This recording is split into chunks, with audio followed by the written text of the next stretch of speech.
মানে 5ই আগস্টের আগের কথা যদি আমরা চিন্তা করি, দেশে মানে এক ধরনের একটা অবস্থা ছিল।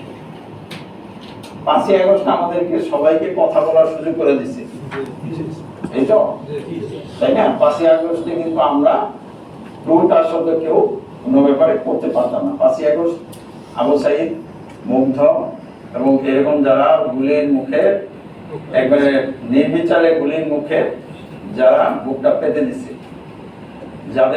যাদের কারণে মনে করেন যে এই পুলিশেরও বলছে যে স্যার একটা গুলি করে একটা মরে, বাকিরা সরে না, ওখান থেকে সরে না, তাই না?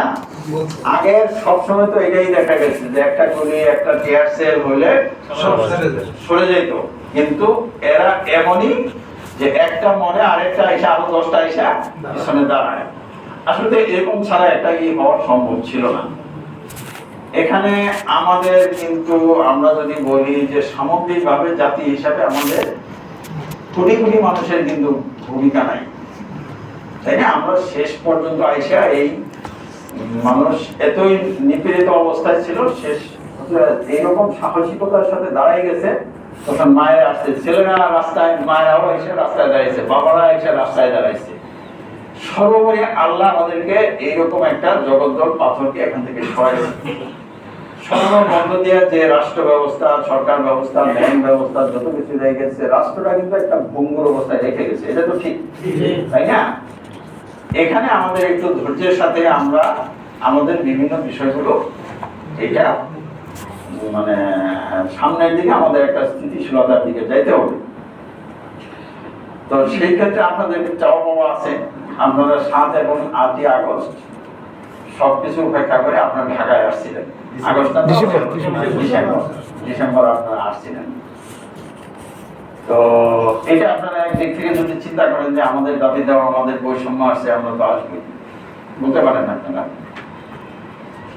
আবার আরেকটা দিক থেকেও আপনারা এটা চিন্তা করতে পারেন যে এটা হলো একটা আর্থিক প্রতিষ্ঠান কর্মকর্তারা এইভাবে আমরা আসতে পারি না, এটা একটা শৃঙ্খলা বিরোধী কাজ। দুইটা বিষয়ই আমাদের ম্যানেজমেন্ট সদয় দৃষ্টিকোণ থেকে এগুলো দেখছে। আমি শেষ পর্যায়ে ওনাদের যে কথা ওনারা শুনতে চান সে ব্যাপারে একটু কথা বলতেছি। তো এটার প্রেক্ষিতে ম্যানেজমেন্ট একটা ঘোষণা দিচ্ছে যে আপনাদের দাবি দেওয়ার যথেষ্ট যৌক্তিকতা আছে বলে আমি মনে করি। এটা আমাদের এডিশনাল দিচ্ছেন এবং এই মুহূর্তে চেয়ারম্যান বিদেশে আছেন, উনি আসার পর আপনাদের দাবি দেওয়াগুলো লিখিতভাবে আপনার দিবেন। এইগুলো আমরা প্রয়োজনীয় যাচাই বাছাই করে শুভেচ্ছার সাথে এই বিষয়গুলো দেখা হবে। তো এর পরবর্তীতে আপনাদের দাবি দেওয়া লিখিতভাবে দাবি দেওয়া দিতে গেলে 1 মাস পরে আপনারা দিচ্ছেন। পরবর্তীতে এগুলো নিয়ে কমিটি গঠন হয়েছে, এটা তো একটা প্রাতিষ্ঠানিকভাবে যাবে, তাই না? আপনারা যেদিন বলে গেছেন তার 1 মাস পরে আপনাদের লিখিত ফর্মে আপনাদের দাবি দেওয়াগুলো দিয়েছে।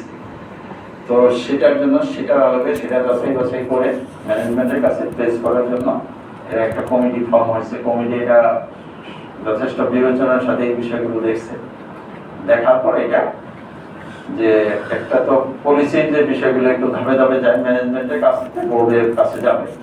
আমাদের ইন দ্য মিন টাইম আমাদের সিএসও স্যার আপনাদের কিন্তু ঘোষণা দিচ্ছেন, এই ঘোষণা আপনারা পাইছেন যে উনি এই কথাটা বলছেন যে আশা করা যায় ফেব্রুয়ারির ভিতর এই যে পলিসিগত যে পরিবর্তনের বিষয়টা এটার জন্য বোর্ডে প্লেস হবে এবং বোর্ড এটা অনুমোদন যদি করে তাহলে হয়তো উইদিন মার্চের ভিতর, ফেব্রুয়ারির ভিতর হয়তো বোর্ডের পলিসিগত বিষয়টা আসবে এবং মার্চের ভিতর আশা করা যায় আপনাদের বিষয়গুলো অ্যাড্রেস করা যাবে। এটা তো কাজ চলতেছে। এই সময় কিন্তু আপনাদের কাজের মধ্য দিয়ে আপনার ম্যানেজমেন্টকে প্রমাণ করা দরকার যে আপনারা যে লক্ষ্য উদ্দেশ্যে যে বিষয় নিয়ে আরডিএস এর যাত্রা শুরু হয়েছিল সেই যাত্রাটাকে আপনারা সামনে এগিয়ে নিয়ে যেতেছেন নিয়মতান্ত্রিকতার ভিতর দিয়ে। এখানে কিন্তু আমি এই কথাটা বলি, এখানে একটা বিষয় হয়ে যেতে পারে যে তখন 5ই আগস্টের পরে হুটহাট করে অনেক ধরনের ডিসিশন হয়ে গেছে, তাই না? ওই ডিসিশনে কিছু ভুল ভ্রান্তিও থাকতে পারে, অনেক কিছুই তো ভুল ভ্রান্তি থাকতে পারে, তাই না? তারপরে 2017 থেকে 2024 সাল পর্যন্ত এটা অন্য একটা ম্যানেজমেন্টে ছিল, অনেক ধরনের বিষয়াদি এখানে হয়েছে, সেখানে অনেক ভুল ভ্রান্তি থাকতে পারে।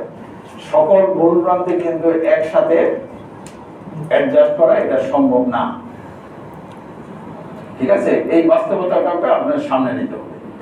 আমার সাথে যারা দেখা করতে আসছিল আমি কিন্তু এই কথাটাই বলছি যে ধরেন আপনার যা চাইলেন সকল বিষয়ে দেওয়া হলো, তাই না?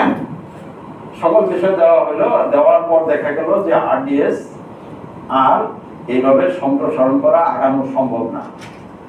তাহলে তখন ম্যানেজমেন্ট কি করবে?